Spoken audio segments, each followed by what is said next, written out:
Welcome to episode 1026. It's Monday. It's Thursday, April 23rd, and you're listening to the Geek at Geek News Central. This show is sponsored in part by GoDaddy.com. And listeners like you, pick up a domain name for just 99 cents or get $1 a month economy hosting with a free domain at GoDaddy.com. All my specials can be found at geeknewscentral.com/GoDaddy. Start supporting this show today by becoming a GNC insider at geeknewscentral.com/insider. Geek News Central is a proud member of the Tech Podcast Network at techpodcast.com. Hey, we got a great show lined up for you tonight. Changes in the air. Nothing major, but strap in. Here it comes. All right, people, I need a go, no-go for the Geek News Central podcast. Digital archive recorders. We're go fly. Microphone. We're go fly. Video feed. Go. Web browser. Go. RSS data stream aggregator. Go fly. Interflux Toddism suppressor. All right, I'm confused. Host readiness check. Welcome to the show. Welcome to the show. The Geek News Central podcast is a proud member of the Tech Podcast Network. If it's tech, it's here. All right, ladies and gentlemen, we are ready to go. Cue Todd in 5, Button, who's got the button? 4, There is no cause for alarm. 3, Everybody hold on to something. 2, Just press the button. 1.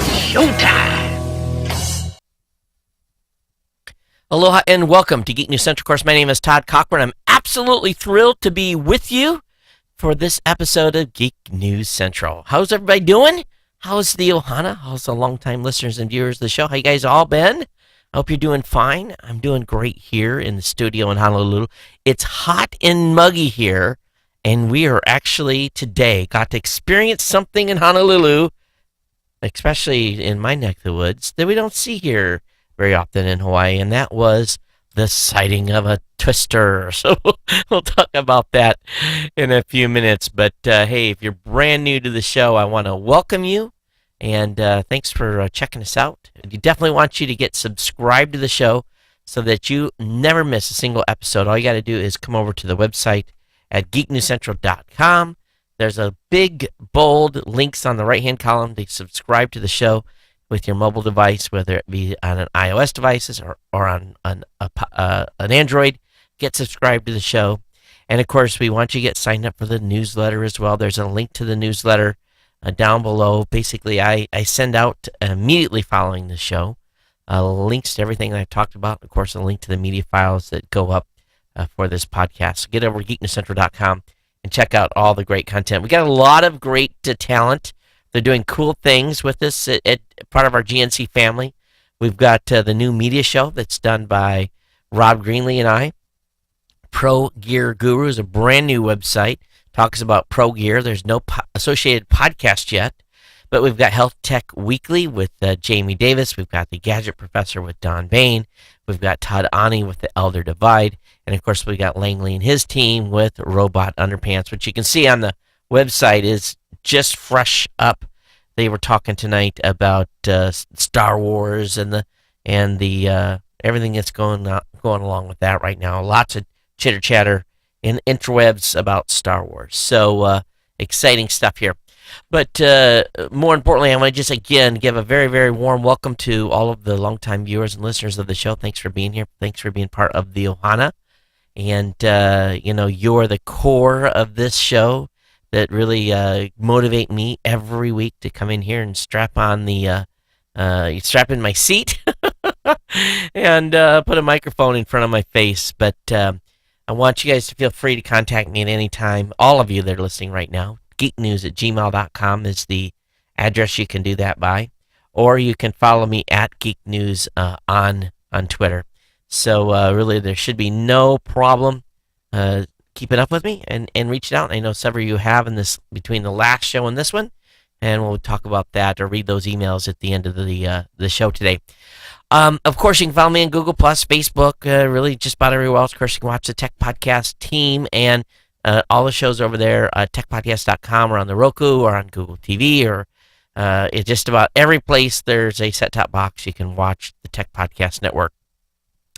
This show, of course, is sponsored in part by our good friends over at GoDaddy.com. And GoDaddy's been with us here, boy, oh boy, just going on now almost 10 years. And exciting stuff is afoot with GoDaddy. Talk about that here in a few minutes. But we've got some great promo codes. 99cent.com's GNC 99. We've got, of course, that it was a new or transfer. Always look at the offer that is available on the website and any restrictions that may apply. I think there's a ICANN fee that goes along with that. We've got the Geeks 12 promo code. That's $1 a month economy hosting with a free domain. Check out the features, of course. You can pop on those links right there on my GoDaddy page at geeknewscentral.com/GoDaddy. And, of course, GoDaddy's brand new product that's making waves across the space is Website Builder, where you get a domain name, you get the Website Builder account, and you get a Microsoft Outlook email address tied into the service for just $1 a month for 12 months or $12. So check all those offers out. And yes, a couple of the 50% offer codes are still alive. For how much longer? I do not know. But all those codes, again, can be found at geeknewscentral.com/GoDaddy. We want to thank you all for your long time support of the show. And by going over to GoDaddy and picking up our products and services, we've really, over the years, tens of thousands of you have signed up for GoDaddy accounts and continue to use the promo codes here at GNC to help us keep the lights on and do what we do.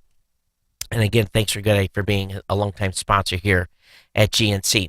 But I did want to share with you guys just a little bit. Been in talks with GoDaddy quite a bit over the past month. We have a new, basically what they've done over there is, they're maturing a little bit, and since their teams are bringing new people in, they're building on sales, and the whole marketing strategy has changed.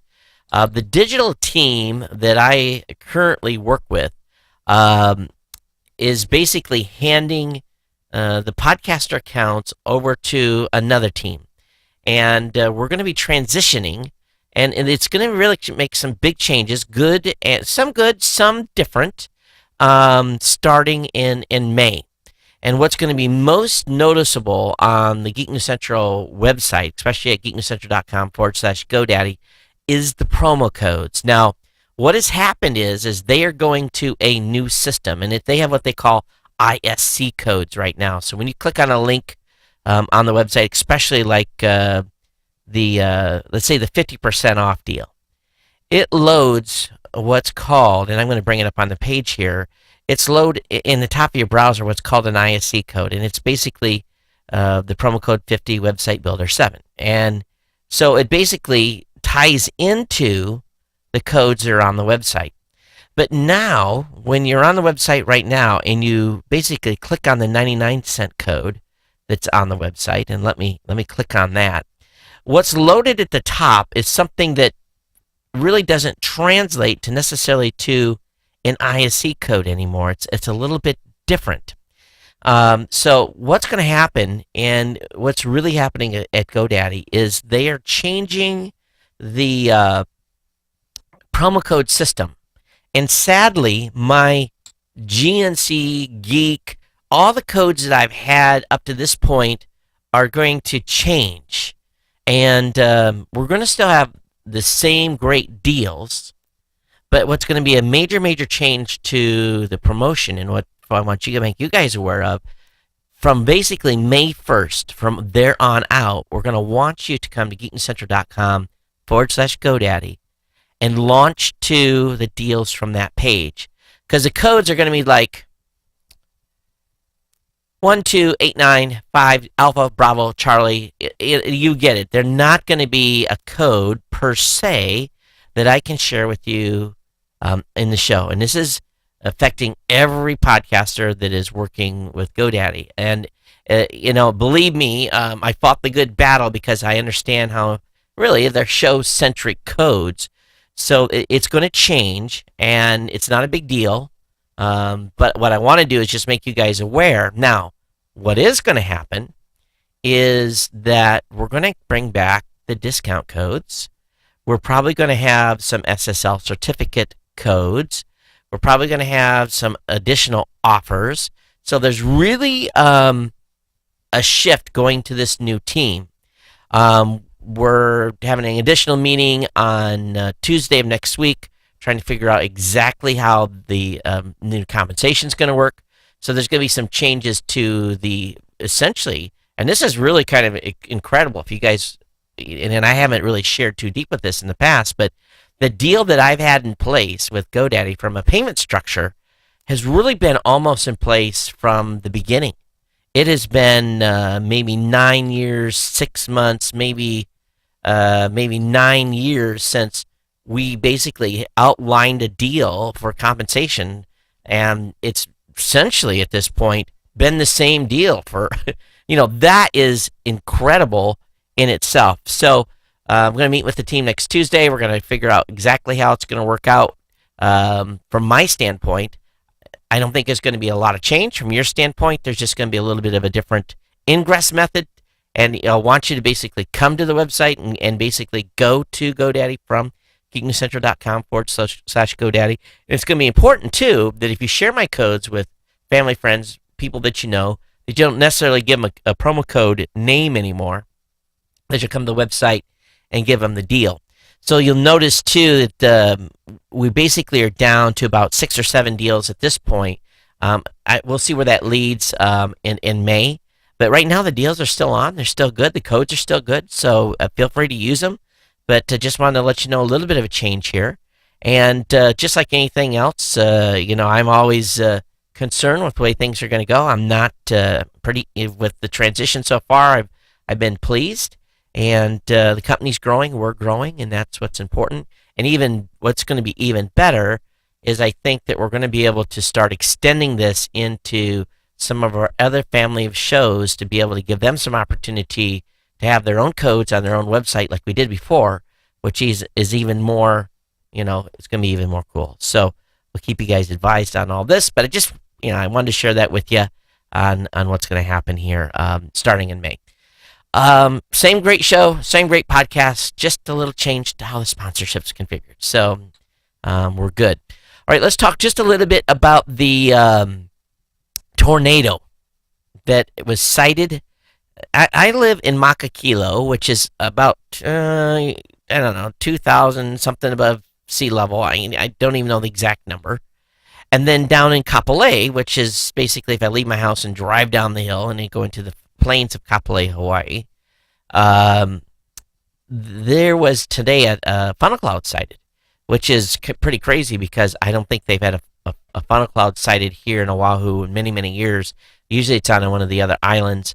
But they did see one today, got pictures of it. It was all over the net. Matter of fact, some folks in our chat room were chit-chatting about it. HawaiiNewsNow.com has a picture of it, I guess. And let's see if I can actually bring that up. Let me load this up. Hawaii. It's funny because I've got that. And one of my other websites tries to load HawaiiNewsNow.com. Let's bring it up here to see if we can actually see this thing. Because I haven't. Oh, okay. Rare tornado touches down. Oh, they said it touched down. So let's look here. Oh, yeah. Holy smokes. Real deal. I had not seen it. So, some of you are going to laugh, say, that's not a tornado. But it definitely is. No damage. Out in the middle of a field. Lots of people getting social media. So there was a bit of, looks like it was on the ground there for a little bit. So, that's interesting. Because that picture that's on and what I'm showing you guys now, and I'll have a link in the show notes for those that are listening, is if you take from where that picture is and you go right and about 3 miles, that's my house. But anyway, it wasn't close, no damage. But people got pretty excited about this today here. So thanks for the gentleman in the chat room, Jonty, for pointing me at the website and basically sharing that link. I had heard about it on the news when I was in the car today, but I didn't actually see it. So very, very cool stuff. Okay, also, we're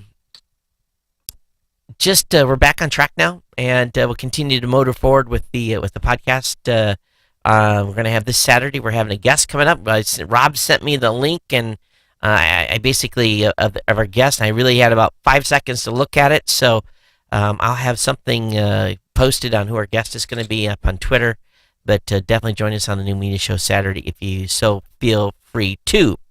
What else?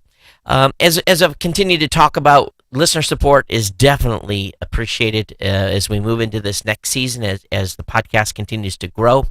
Now I'm at a point in building the show is where I'm having to make very strategic choices and purchases of what we're going to do with the studio, and having to really watch the budget tight. The additional folks that are going to be coming in and supporting the show as an insider, that helps us out a great deal. Okay, so I guess I can save the hairy spot for a little bit later. We'll get into a little bit of tech. I want to talk about a couple things that I've seen on the web, and let me flip screens here and close the rare tornado picture up. Get that down. Close that. Close this. Flip this over. All right. So I think I'm ready. And for those of you that are online with us tonight on YouTube, thanks for joining us. I know it's late in many areas.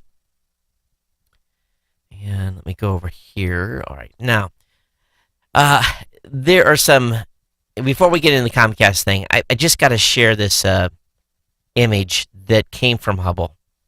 And holy cow, they did a virtualization process on some three-dimensional perspectives of Hubble's 25th anniversary image of the nebula GUM 29 with the star cluster Westerlund 2 at its core. The flight video that they prepare for us, and I'm just gonna, I don't want to play the video because I'm afraid again we'll get flagged by YouTube and taken offline. But those of you that are listening, you need to load this page.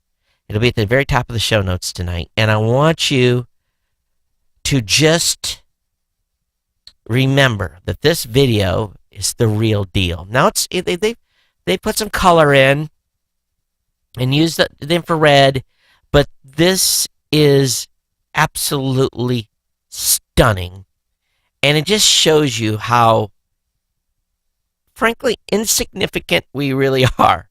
So if you're having a bad day, if you're having a bad day and you see this video, you're going to be like, holy crap, there's all this out here, and my little me, if I'm having issues, it is nothing in the scheme of things. And I think you will be motivated by seeing this video. I surely am. I played the video loop about 20 times and just stared at it. It's simply remarkable.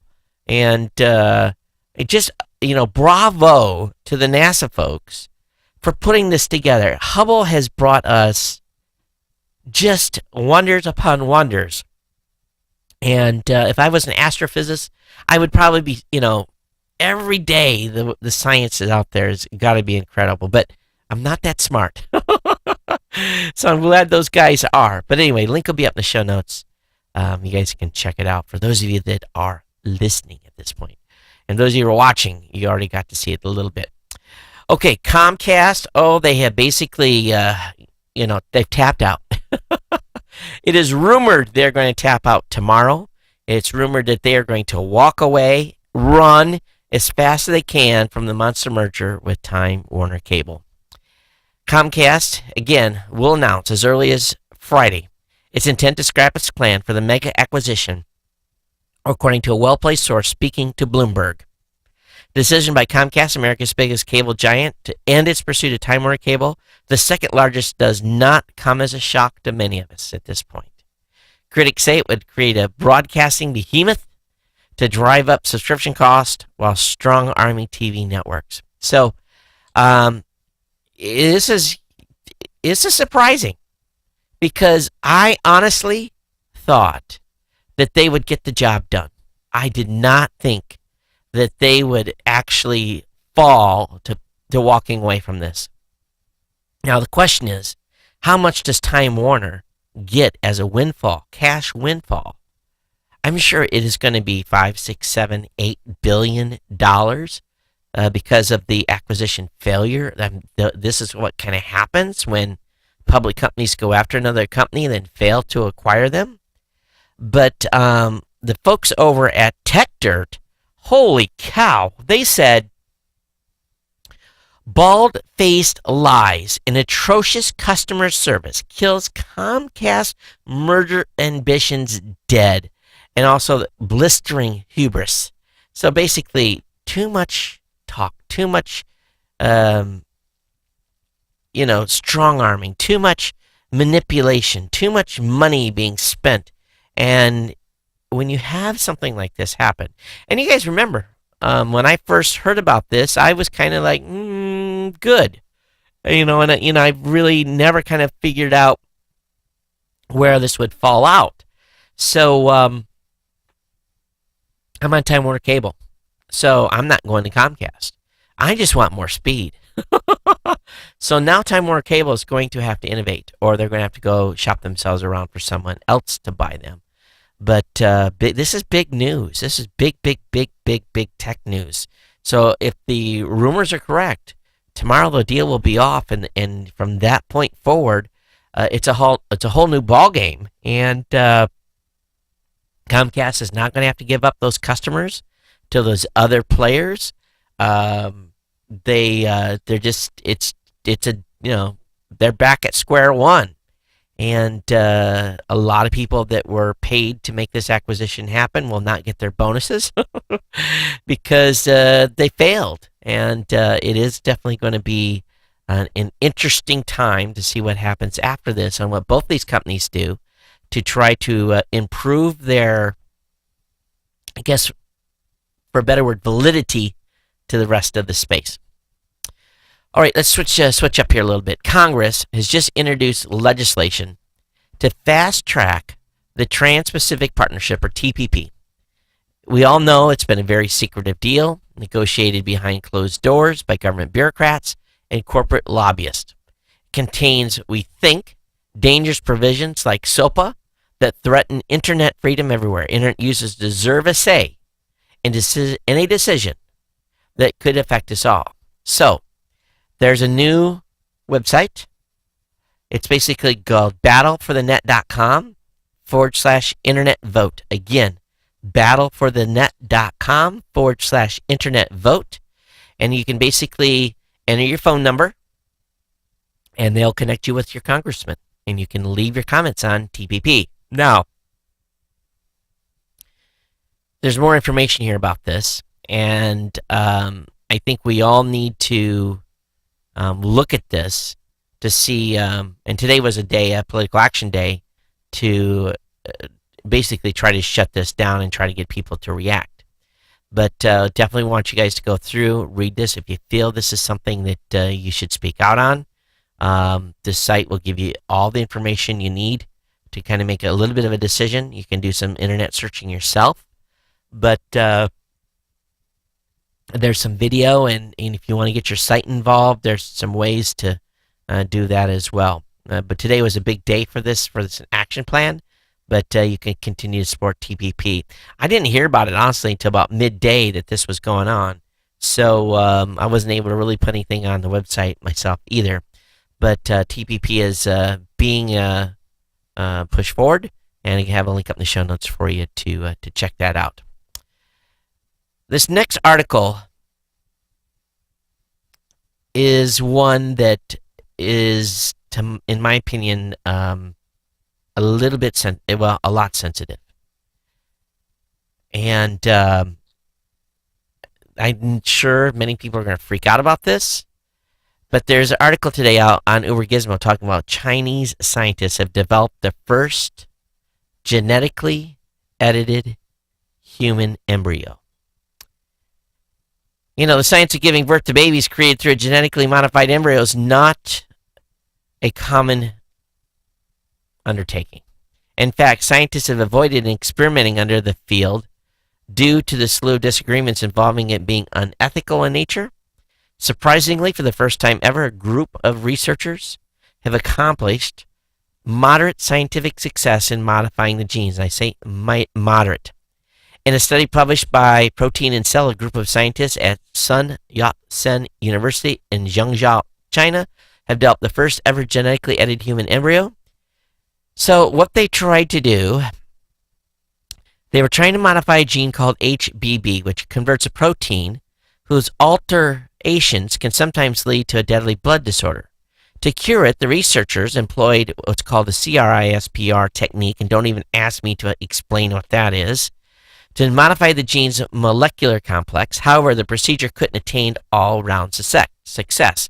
So in a good way, they weren't able to get this to lock in all the time, and also they ended up damaging some embryos too. So the CRISPR technique missed its target and modified the wrong sections of DNA on a few of the embryos. The experiment involved 86 embryos, out of which only 71 made it through the procedure, and DNA was successfully joined in merely 20. Now listen to this. The procedure and DNA was successfully joined in just 28 of them, although many of which contain new and unplanned genetic content. Now, this scares the living crap out of me. Unintentional actions could give a rise to unforeseen disorders, and it could have disastrous implications on upcoming generations. Now, in this test case, there was no plan to allow the embryos to persist on to development. The embryos were particularly for experimentation and were conducted to cease growing at an early stage itself. Gene modification at some point in our future will probably solve many of the world's ills at some point. But we are a long, long, long ways away from doing this ethically and being able to not cause... just think about this. They're messing with the DNA. They're right down in the core. I mean, this is as deep as it's going to get. And they're doing some change outs of genes and stuff. And then what happens, if they mess up a little bit and, a gene gets changed somewhere up the chain, and then you take this on to fertility and a pregnancy is implemented. It could end very, very badly for both the mother and for the child. So I think we have to be very, very careful about these types of gene splicing and stuff, and making sure that this is all done very controlled, that some rogue country that doesn't have a lot to lose doesn't do something stupid by doing experiments. I think we need to get these procedures down to the point where if they're going to modify genes, that they're able to do so in a way that is absolutely foolproof. There can't be any rejection. There can't be any mistakes. We have to have a 99.999999% success rate, because if it just takes one person to have a gene totally jacked up that goes on and is born and then has a child, and it just dominoes. In 100 years, you could have a segment of the population that is significantly different. So I'm just was pretty blown away about this today. I don't know about you guys, but I definitely was. All right, something new. You can send directions to your Android phone right from the Google desktop search at this point. I thought this is pretty cool. Now, I don't have an active Android phone at the moment. I have some tablets. But Google will now let you send directions directly from your current location to a location of your choice right from your web browser or your desktop computer. And it's basically send those directions and you sync up and off you go. So this is pretty cool stuff here, and this was over on AndroidCentral.com. All right, before we get too deep into the show today, and we are Um, and basically, I forget. Nice clean shave here, folks. Smooth as a baby's bottom. And I've had some of you contact me and said that you've already tried Harry's before and you're actually on their product now. But here's skinny. Shaving is crazy expensive. I was in Costco yesterday, it was actually the day before, Tuesday, and I looked at a very popular brand and did the cost comparison, and I was like, holy crap, it's nuts expensive to buy some of the name brand razors. And then when we're using them, we want to use them for a long, long time because they cost so doggone much. But this is not the case with Harry's. Harry's was started by two guys passionate about creating a better shaving experience for all men. Ladies can shave their legs too. And Harry's delivers a superior shave. Harry's bought a blade factory in Germany, and they cut out the middleman and basically giving you guys an amazing offer. Their starter package is $15. That includes the razor, 3 blades, and your choice of Harry's shaving cream or foaming gel. I've been using the gel. It's nice. And as an added bonus, because you're listening to the show, you're going to get $5 off your first purchase with my code Geek News. So after using my code, you can get an entire month of shaving for just $10. Okay, shipping is always free. That's the key here. But I'm really pleased with this package. I think I have found a new permanent shave kit. And definitely, and what's cool is I get a new blade every week. That is awesome. Those other ones, I can run them to a scratch in my face. But go to Harry's.com now, and Harry's will give you $5 off if you type in my code, use my promo code, share my promo code Geek News with your first purchase. That's Harry HARRYS.com,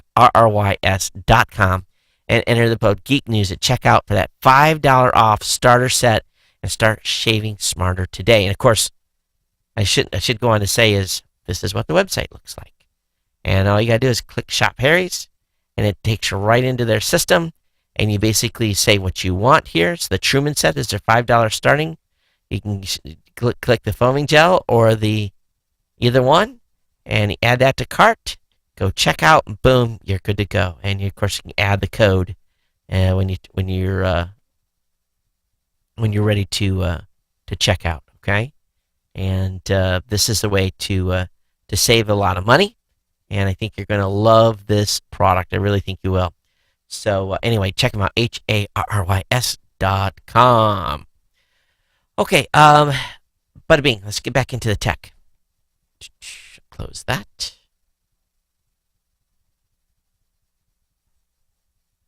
Need a 5 terabyte hard drive? Yes, 5 terabyte, only $120. The absurdly large 5 terabyte drive by Seagate is available right now. Okay, this deal is not going to last long. Okay, I want you guys, if you're looking for a big drive, this is a drive to go get right now. It's Seagate's expansion STBV 5100. It's again $119.99 on eBay. Definitely get over there, get it picked up, and let me look and make sure the deal is still available. I'm going to load eBay site right now, and yeah, it's still $119. How many's he got left? There's been 2,642 of these sold, and how many do we have left? Does it say? It doesn't say. Oh, look at that. Does not ship to Alaska or Hawaii. Shame on you folks for not doing that. It's because it's so cheap. It's Newegg whose store it is. So again, $119. This, my ladies and gentlemen, is how you're going to save money on this show by me showing you cool deals like this in order to become an insider.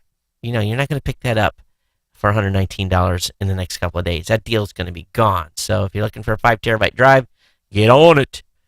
Okay, one thing that I've noticed today, I was on space.com, and they made me mad.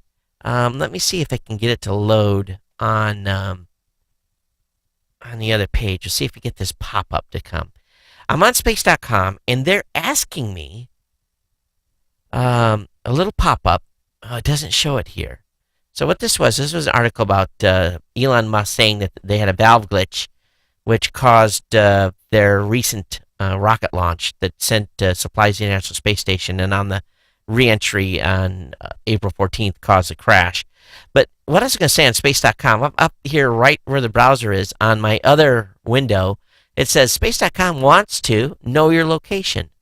And I'm like, why would they want to know my location?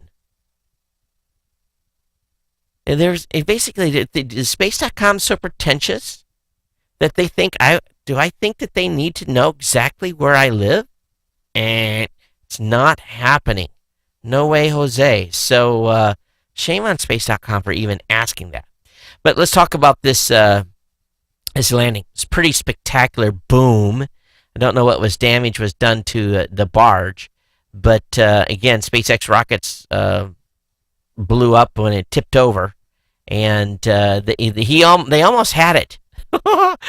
Almost. I mean, it was really close, but close only counts in horseshoes. So they had a big boom, but well, we're learning, and it was something to do with throttle control. They said that the cause of rocket hard landing confirmed is due to slower than expected throttle valve response. So next attempt in 2 months. They're going to get this figured out. They're going to blow up a few more things to get it done, but good on them for getting that done. All right, a few of you are trying Windows 10, and there was a big update to it today. So if you're on Windows 10, love to hear you on how the experience is going. Heck, we're just a few short months away, according to everyone, from being able to get this on our own machines. But there's some pretty nice upgrades, particularly with regards to the Start menu and taskbar. There's a new, basically the taskbar has basically been changed to a black background, which is kind of cool. Of course, it's probably designed with a theme. But the Start bar is getting pretty big. It's looking kind of Metro-ish. And I'm not sure I'm digging all the Metro stuff in the Start bar, but that's what they're doing here. Tablet fans will appreciate the taskbar notification area improvement. And entering tablet mode brings large buttons with more spacing between items, and pinned and running apps are now visible by default in order to streamline the interface. You can also boot directly into tablet mode on systems with displays under 10 inches in size. There's some another set of mail and calendar apps this time with faster performance, a 3-pane email UI. You can also switch quickly between calendar modes, and similar to how a phone email app works, swipe left or right to do things like delete a message, move it, or flag it. So there's a bunch of bug fixes, of course, as well. So the Big Developers Conference is coming shortly, and we'll probably hear more about Windows 10 then. But they're rocking and rolling and getting ready to punch this thing out. All right, how to use free public Wi-Fi without hackers stealing your data? Oftentimes when I'm in airports, I will see all kinds of Wi-Fi basically available to be connected to, and some of it's open. And just be wise in what you're connecting to in airports. Oftentimes I will just only connect to my own Wi-Fi. I don't trust any of the third-party Wi-Fis unless I'm like at the United Club and I'm connecting to the United network. And also, the more public you are, it seems like the more hotspots there are. So just be very, very careful. But this is a good article that they have over on Yahoo talking about how to use free public Wi-Fi without hackers stealing your data. And believe me, if you get hooked to the wrong system, they're going to be sniffing everything that is in your data feed. And if it's not encrypted, they're going to own it. So just be aware, okay, when you're connected to public Wi-Fi. All right, United States is going to use cyber attacks to defend against threats. The Defense Department is expected to announce a modification to the nation's strategy that result in the use of cyber attack. U.S. Defense Secretary Ash Carter on Thursday will outline the military's decision to start responding to foreign threats with cyber attacks. Reuters reported after seeing a copy of the strategy. The decision to go public and to use cyber warfare attack is designed to deter potential attacks.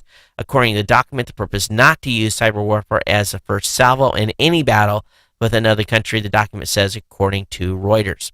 So what's interesting, though, same names keep popping up. The news outlet said the document specifically cites Russia, China, Iran, and North Korea. So not surprising here. But these bad boys that are on the block may now start to see a little bit of fighting back by our U.S. government, which is a good sign. Why did this close? Well, that was bizarre. All right, there's an article over on. This is okay. This is the biggest. That's weird. Why is that labeled that way? I'm not going to give you guys the website address, but there's a good chart on it. I have it in the show notes, but well, let me abs.-cbs. It's a weird domain. They're trying to trick you to think you're on cbs.com, but you're not. All right, cost of Galaxy battle, iPhone on the rise. So to talk about the total cost of building like the iPhone 6. So for example, the iPhone 6 Plus, 64 gigs, it costs about, well, they retail it for $849, but the cost on it is, let's see here, 28% of retail. So like $300. But if you look at the Galaxy S6 Edge, where their costs are almost $800, their actual, or the actual phone costs $800. The actual cost to build the phone is about $400. So it shows on almost all models that Apple has a total cost as percentage of retail price much lower than what Samsung's been able to do. So what they're saying here, and what the premises of this article is that the Samsung phones are physically, hardware-wise, better than the Apple phones, but because iPhone or Apple only has to release a couple phones a year, they're not chasing 6, 7, 10, 20 phones that they have to release, just like Samsung is. So there's some economy of scale there, but it is interesting that Samsung is having to spend a lot more in order to fight off the iPhone. So it's kind of a curious chart. And we'll see how Samsung does in the earnings department. All right, how many of you played Solitaire on Windows? How many of you have missed Solitaire on Windows? I can't remember the last time I played a game of Solitaire on my computer, but Windows 10, Solitaire's back. And so if you missed it, you'll be able to do that. Hearts and Minesweeper are as well. Oh, no, it's only Solitaire is back, not Hearts and Minesweeper. That's the only one back. But so anyway, they're putting a little different motif on it, but it'll be back for those of you that want to sneak in a game of Solitaire on the computer at work or on the airplane and so forth. Article on The Verge. I don't know why this took so long, but have you always wondered why we've had to have a GPS and a camera? A lot of people are putting cameras in their cars these days. Well, finally, Garmin has bundled in its new navigation device a built-in dash cam. And I was so excited to see this announcement. I really think this, in Europe, folks, most cars have cameras in them because they just drive like maniacs. And especially in Russia and different places like that, to go into the old Soviet Union areas and some of the satellites, they drive insane.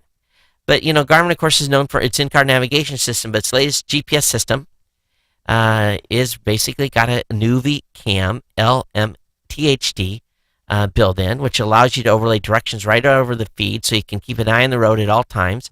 It also a number of features usually reserved for luxury vehicles, like alerts when you're coming too close to the car ahead of you, or you're drifting from lane 399, and it records video at the same time. So very, very, very, very, very cool stuff by the folks at Garmin. $399 is going to be the price on this bad boy.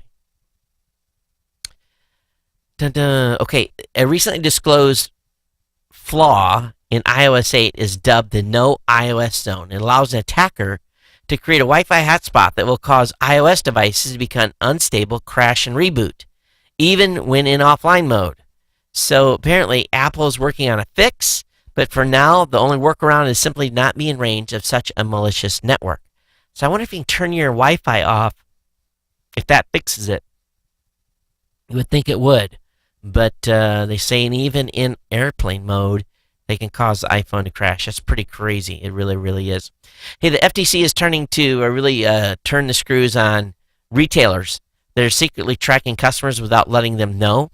And they specifically went after the vendor Nomi. Nomi falsely told customers they could opt out of tracking when they didn't. So I don't know how much money that Nomi's going to end up paying the FTC over this. They basically said that they did not live up to their privacy promises. And since 2012, whatever this fine has been dealed out, the agency is acted on it. Nomi collected about 9 million mobile devices during the first 9 months of 2013, according to a complaint filed by the agency.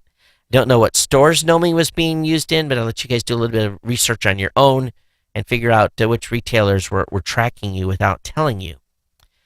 All right, the United States House has passed a cyber threat information sharing bill. For the second time in 2 days, the U.S. House of Representatives has voted to pass a bill that would give legal protections to companies that share cyber attack information. The House on Thursday voted 355 to 63 to pass the National Cybersecurity Protection Advancement Act, NCPA, which would protect companies from customer lawsuits after they voluntarily share cyber threat information. So very, very similar bills. Now, the NCPA is similar in several ways to the PCNA, which passed the chamber on Wednesday despite concerns from some lawmakers that would allow some customer information to wind up in the hands of the U.S. National Security Agency. So they're going to take this thing, they're going to take these two bills, and they're going to bring them together. And so proponents of cyber threat information sharing bills, including many tech companies, have advocated for years for Congress to pass legislation to protect them. So we may see something come online here. So I don't have a lot of detail on this. I've been looking for EFF and those type of folks to weigh in. I haven't seen anything yet. Privacy groups do have a few concerns with the NCPA specifically, but haven't wholeheartedly supported the bill. And the House plans to combine the two bills before sending cyber threat information sharing legislation to the Senate. So we'll see if we can get you more information on that. But the OMB, Office of Management and Bureau, is that right? Also raised concern about defensive measures authorized in the bill, saying that they may prevent law enforcement agencies from bringing cyber hacking cases against some attackers. The use of defensive measures without appropriate safeguards raise significant legal policy and diplomatic concerns, according to OMB. So anyway, link will be up in the show notes so you guys can look it up and take a peek at these bills yourself. All right, David Petraeus, the retired general who was running the CIA, has been sentenced to probation for leaking government secrets. Now I'm going to tell you something here. This scandal, which started in 2012 when the FBI discovered by accident that retired General Petraeus, then the CIA director, was disclosing classified information to basically a girlfriend. And this is crazy. It's really, really crazy. He's been going to get a $100,000 fine. You know, here's the deal. If this had been some enlisted guy, some analyst, some any other individual, they'd be in a dark hole hanging out.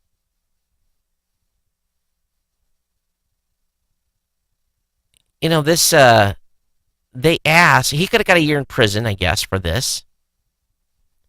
I guess I don't know what he disclosed, at what level. But in part, it says, although the charges carry the potential for 1 year in prison, the prosecutor agreed, recommending against prison time for Petraeus.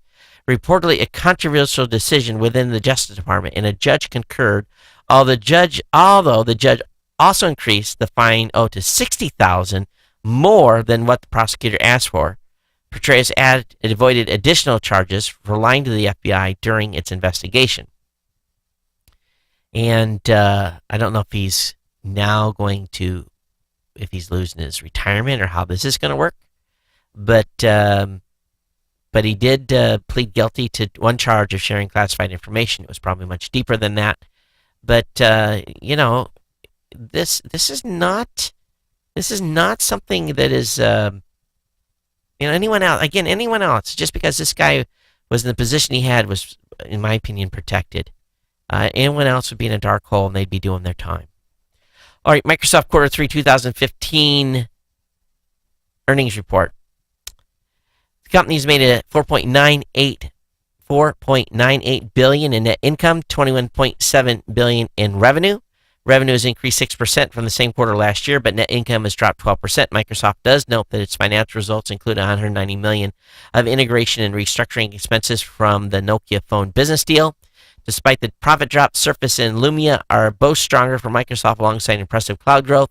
Microsoft's preparing to set the stage for Let's Do 15 at its Build Developers Conference next week. So in its third quarter, Surface Pro 3 sales, and things don't appear to be slowing down. Surface-related revenue was $713 million, increased 44% from the same period last year. Once again, actual Surface sales are still unknown, as Microsoft does not break them down. On the gaming side, Microsoft isn't revealing how many Xbox it sold in the quarter, but their numbers are down. Platform revenue is down 20% year on year, which is not a good sign. And of course, Microsoft has revealed that it won't launch its flagship Windows Phone until Windows 10 is ready later this year, so probably in July. So for those of you that have Windows Phones, be prepared for that update. Kleiner Perkins has threatened Ellen Powell with nearly $1 million in legal fees if she appeals her case. According to documents filed today, Kleiner Perkins is now threatening her with $973,000 in court costs. She decides to appeal the case. It appears that she was offered $967,000. She was at, oh, wait a minute, is that right? Yeah, apparently they were going to settle with her, but she decided not to settle and took it to trial. Kleiner Perkins has offered to waive all legal costs due to the firm should Ellen Powell choose to bring this legal matter to a close. We believe that women in technology would be best served by having all parties focus on making progress in the issue of gender diversity outside of continued litigation. So we'll see where she goes and how deep her pockets are. All right, DoD wants to rebuild trust with the technology industry. The DoD must rebuild trust with Silicon Valley because it needs new technology partners to fight against cyber attacks, Secretary of Defense Ashton Carter said today. The department sees its cybersecurity roles are largely focused on defense, but adversaries should know that our preferences for deterrence and defense posture don't diminish. Of course, recent leaks haven't helped them. Again, the DoD is now looking for partnerships with private companies in a number of areas, including Internet of Things, robotics, and data science. The need is particularly great in the area of cybersecurity. So that means contracts, money for companies that want to do business with the Department of Defense. Did you know that some of the credit card terminals that you're using today have used the same password since the 1990s? Doesn't that make you feel good about your sliding your card through some of these machines? Just blows me away. It really, really does. Boom, boom, boom, boom, boom, boom here. If you are a digital, if you're in technology, which many of you are, if you're tech savvy, and you want work for a front-running presidential campaign, presidential candidate Hillary Clinton's team wants to talk to you. In an email sent to industry contacts on Wednesday, Teddy Goff, the Clinton campaign chief's digital strategist, asked for names of potential recruits for every kind of tech and digital position you can think of. So they're hiring. Oh man, there's been some crazy news out about her today. Her and the President Clinton too. So it's going to be a rough ride for the next few weeks. Should be an interesting campaign. I know any of you just don't even want to. It's like oh my God, already. You know, we're going to have to deal with this now. We have to start hearing this crap. There should be some rule that they can't start running for, they can't announce their candidacy till like 6 months before the election. That would spare us all a lot of grief. If they can't tell us in 15 minutes or 30 minutes in a one-time, stand up, this is what I'm about, and this is what I'm going to do for you. If it takes them a year and a half to get it done, please give me a break. All right, a judge has told the FBI to stop screwing around and search for documents requested by a man seeking to clear his name. The gentleman's filed a Freedom of Information Act, has paid the FBI a lot of money to dig around and find some documents, and the FBI has been doing all kinds of stupid things, not finding nothing, and it was searching on stuff he didn't even request. So a judge finally had to put the hammer to him because this guy took him to court and said that they're stonewalling here. So it's kind of funny. The FBI got a shot across. Basically, the judge sent a shot across the bow, and saying the FBI notes that as a courtesy, once the suit was filed, it searched its censored records system using Koss's name and located no material. The judge goes on to say this could well be relevant had the plaintiff request been for FBI records pertaining to himself, given that he sought only the Kossas, C-A-S-A-S, notebooks.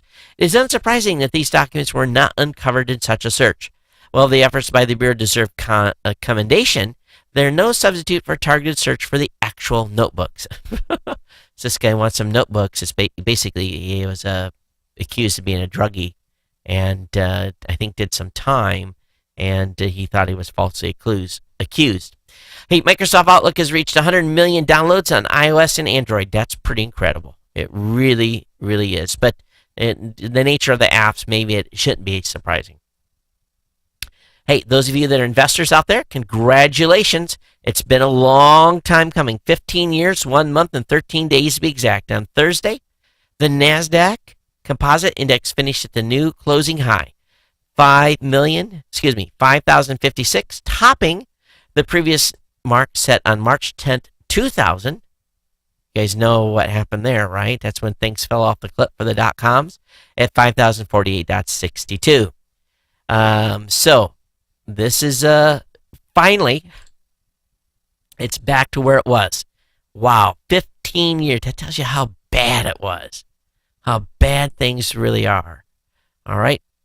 If you run an e-commerce site, please, if you run a Magneto e-commerce site and you haven't patched it, be aware that there's a in a wild exploit that are imperiling customers' data on a Magneto e-commerce site. If you're running that, be aware there, folks that are listening to this show. All right, for those of you in the UK, BBC's 3 online switch has been delayed until next year. So BBC Three's transition from additional channel to online-only property with new media playing a key role in its evolution isn't happening anytime this year. The channel was set to be switched off this autumn, but its execution has now been pushed until after Christmas. So those of you that are in the UK and get BBC Three. For the first time ever, NASA is bringing together experts spanning a variety of scientific fields for unprecedented initiative dedicated to the search for life on planets outside our solar system.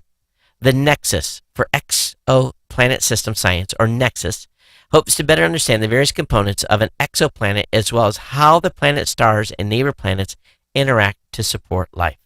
So this is an interesting announcement by NASA trying to bring in Earth scientists, planetary scientists, heliophysicists, astrophysicists. They can bring all those folks together in a big group, lock them in a room and say, let's figure this out. They're not going to lock them in a room, but yeah. Or if you haven't filed your taxes yet, you know you're late, right? Well, the IRS hung up on 8 million people this tax season. So if you called in and tried to get help and couldn't get help and hung up, you're one of the 8 million that, actually got hung up on. For the folks at Citrix, with Citrix GoToMeeting and GoToMyPC were sponsors here for a long, long time. But Citrix has been slipping a little bit. Citrix dropped the ball in Q1 by underestimating the short-term effects of chopping hundreds of staffers as part of a company-wide restructure. And boy, oh boy, revenues grow 1% to $761 million. Citrix had originally issued guidance between the 780 to 790 million range. Products and licenses slept 12%, And so they took a hit, and they just maybe fired too many people, couldn't keep the sales up. This is going to give you pause. Fukushima, you know what the Fukushima nuclear plant is, right? Well, Fukushima is run. The Fukushima nuclear plant was run by Tokyo Electric Power Company, TEPCO, who happens to be the operator of the stricken Fukushima, and but they are all over Japan. They are probably the energy provider. They have 48,000 connected PCs, and they're all running Windows XP. The government has said, get that fixed, and they've been trying to save money. They were going to push updates from XP to the next generation of operating system to 2020, which is simply insane considering XP support is stopped, and those are machines that are connected to the internet. Not smart if you're electric utility. All right, there's an interesting. I saw this over on signalvoice.com, and this guy was on the phone with Delta, a customer service rep at Delta, and when he hung up, they sent him a questionnaire. And the first questionnaire in the Delta Airlines customer service follow-up survey was this: would you hire the last Delta representative you spoke with if you own a customer service company? Oh, this is a good one. Would you hire the last Delta representative you spoke with if you owned a customer service company? Wow, that's a way for people to get back. Oh, that's big, big, big, big. So anyway, good on Delta for asking the tough questions. All right, the European Union is considering new regulatory bodies to oversee mainly U.S.-based internet companies. Now, basically, in Brussels, the EU is basically deciding whether or not they want to create a powerful new regulatory to oversee a swath of U.S.-based internet companies, according to an internal document that lays bare deep concerns in top EU policy circles around the economic threat posed by companies like Google and Facebook. Yes, they are disruptors, and you better get your tech centers busy in Europe and starting competing. All right, many of you have probably heard about Project Fi. This is Google's new mobile phone service. Looking at pricing, it's not that aggressive, but as I got to looking at it deeper, it lets me use the phone number on any device, and the phone costs $20 a month plus $30. Excuse me, $20 a month for the phone, and I think $10 per gig after that. So you just buy as you use, and so it might be a cheap way to get set up with a mobile phone with data. So pretty smart on Google's part. So it's really you pay as you go data. I like that a lot because sometimes I'm left with data. Sometimes I need more. Be nice just to pay for what I use. All right, Apple has opened up the Apple Watch App Store with more than 3,000 apps. So they're out there, but also Apple's out there killing any non-Apple Watch app. That basically, there's a lot of apps out there claiming they're compatible with Apple Watch, but they're not. And Apple's going through and just whack-a-moling them, getting rid of them because they don't want people having a bad experience with the watch. All right, Google has capped costs as growth slows. So Google took a hit from the strong dollar. The search giant reported revenue of $17.3 billion for the quarter, up 12% from $15.4 billion a year earlier. And excluding payments to companies that syndicate its ads, revenue rose 14% to $13.9 billion. Oh, that's interesting. Analysts polled by FactSet had projected revenue about 14. What was their profit? Does it say? It doesn't. Google shares were up though, $8.28, trading at $557. That's just nuts. So stockholders must be happy with the end result. Pandora's also beat estimates with a $230.8 million in revenue, but they did show a loss. How much was it? It said users 5.3. So 32% over a year, 52 million. It doesn't show what the actual loss was. It's just a little bit. Analysts were expecting a loss of 27 cents a share. If they'd write these all the same, we could find this data, but they did lose money this quarter at Pandora. All right, Amazon swings to a loss despite jumping sales. They go back and forth every quarter. $107 million down. No, excuse me, $57 million down on $22.72 billion in revenue. And more incredibly, for the first time ever, Amazon has lifted the lid on AWS Money Factory, says it's a $5 billion business, but it's making money. It's a money machine. It did really, really well, and for its own sector. So good on them for being able to turn a profit on that bad boy. But good job for Amazon on that, even though the retail part caused it to go the other way. Last couple articles for you tonight, folks. I already talked about the hard drive.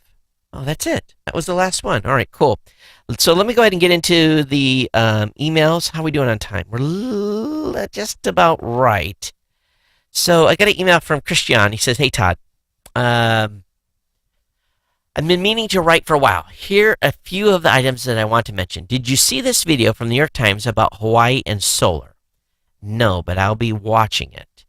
And also, he says, the past couple of days, I've seen Hawaii in the news with its solar issue. Too much energy being fed back into the system. That's what the utility's claiming. The first story was about the battery that Tesla is releasing. It's exciting at the end of the month. How it could help store the excess power from solar and help the power companies with their problem. So there's a story from Gizmodo. And just passing along that information in case you did not see it. 2, he says, I've been using Harry's since the fall, and I've not looked back. A month ago, I had to restock my razors for the first time.